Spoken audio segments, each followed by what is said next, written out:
Georgia played their ass off all weekend, and we did not. So for 7 innings today, I thought we were going to win that game. Gainey did great, did exactly what we thought he would in the starting role, and then obviously it all fell in on us those last 2 innings. So got to be better from that, and we will.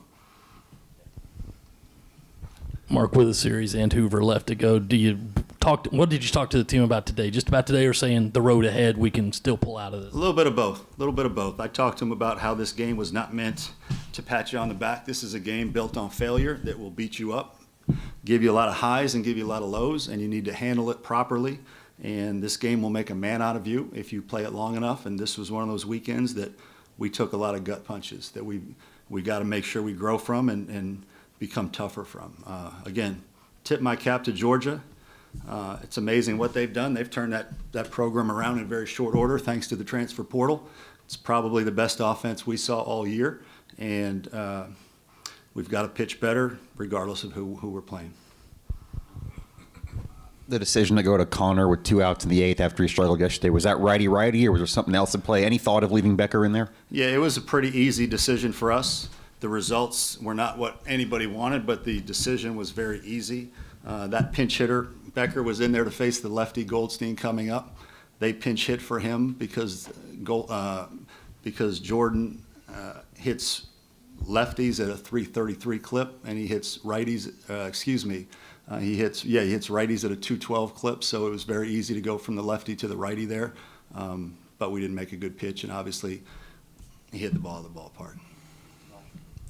Coach, when you have those innings like you did in the 8th, where the bullpen's just trying to get that final out, and it seems like these mistakes keep compounding on themselves. What's some things that are, I guess, maybe said, or I guess maybe things you guys try to do to just try to get that one out when these mistakes keep piling up? Well, you've got to throw strikes. At the end of the day, we had a 2-run lead in the 8th inning, and you can't walk guys. I mean, it's pretty simple. You can't walk guys in that situation, and if you don't walk guys and you make them put the ball in play, your defense is going to get outs for you. And we started. You can't start rallies for hitters that are that good, and we did. We helped them, and they obviously took advantage of it. But at the end of the day, guys, Garrett Gainey showed them that you can get those guys out if you make your pitches, and we just didn't make pitches as much when he came out of the game. Yeah, I was going to ask about Garrett. What did you think of his start today? And did you ever anticipate after the outing that he had using 6 guys to get 11 outs today? No, I didn't. I mean, the plan was Gainey, Veach, and then SQ. SQ, obviously, the last time he pitched on this field, he shut out Kentucky. And so surprised how today went, but Gainey did his job. That's exactly what we thought we would get out of him.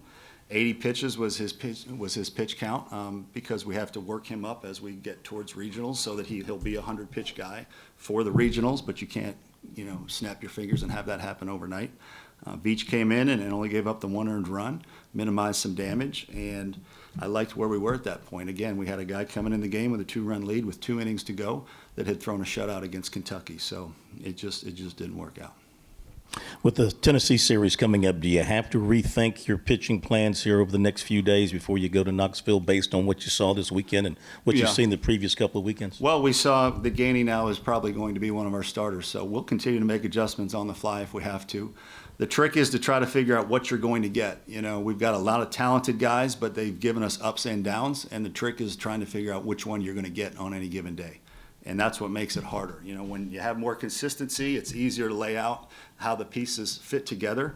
When there's inconsistency, it makes it harder. And so you just got to hope that you make enough good decisions and you get the good rather than the bad.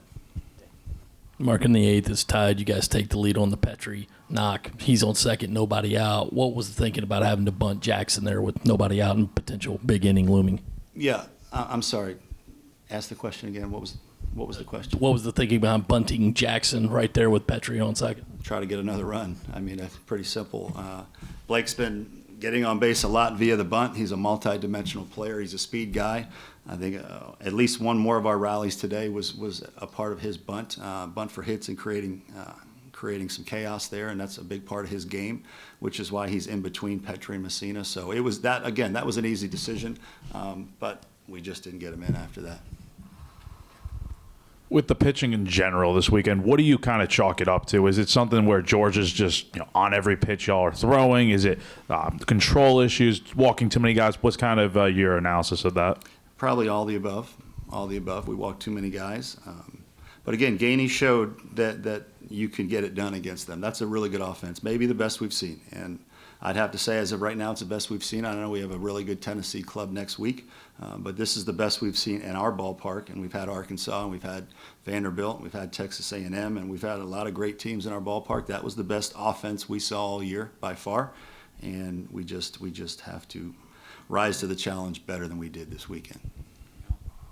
Is there anything at all you can take from a series like that where kind of all 3 days fell apart? You have to wipe the slate clean completely and kind of start over going into next weekend? That's what you have to do. You have to wipe the slate clean. Again, as I mentioned to the team, we've had some really high highs, and this was a low low. It's the first time we've gotten swept this year. And again, I thought we were going to win the game going to the 8th inning. I thought it was going to be another one of those where, okay, we found a way to keep our head above water, and we'll just move on. And the RPI stays in the top 12, and we'll be fine. Look at the big picture. But those last 2 innings were a nightmare, and we're going to have to handle them properly. I asked anybody in that huddle, anybody ready to quit, do you think the season's over? The answer obviously is no. We've got one more regular season, then we've got the tournament, and then we've got the NCAA tournament. And at the end of the day, in the big picture, the goal every year is get to the NCAA tournament and then get hot, for 5 games and find your way to Omaha. So all of that is still ahead of us.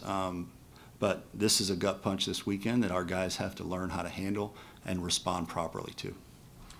I'm sure people are going to be wondering, why it took until now to start Gainey. Did you ever think earlier in the year about having him start, or what was kind of the build up to this? Yeah, we've thought about it, but again, he was doing such a great job finishing games. You've got to start a game, but you also have to be able to finish a game. And again, we're picking where the challenge has been, okay, who can do this role, who can do that role? And we had been thinking about it for a while, and as you know, Matt was his pitching coach at Liberty last year. And Matt's opinion was that for now, at least the first half of the season, he liked him better in this role than he did as a starter at Liberty. But we got to the point, obviously, now where it's a pretty easy decision that we need starters. Now we just got to find the guys that can slam the door shut after he comes out of the game.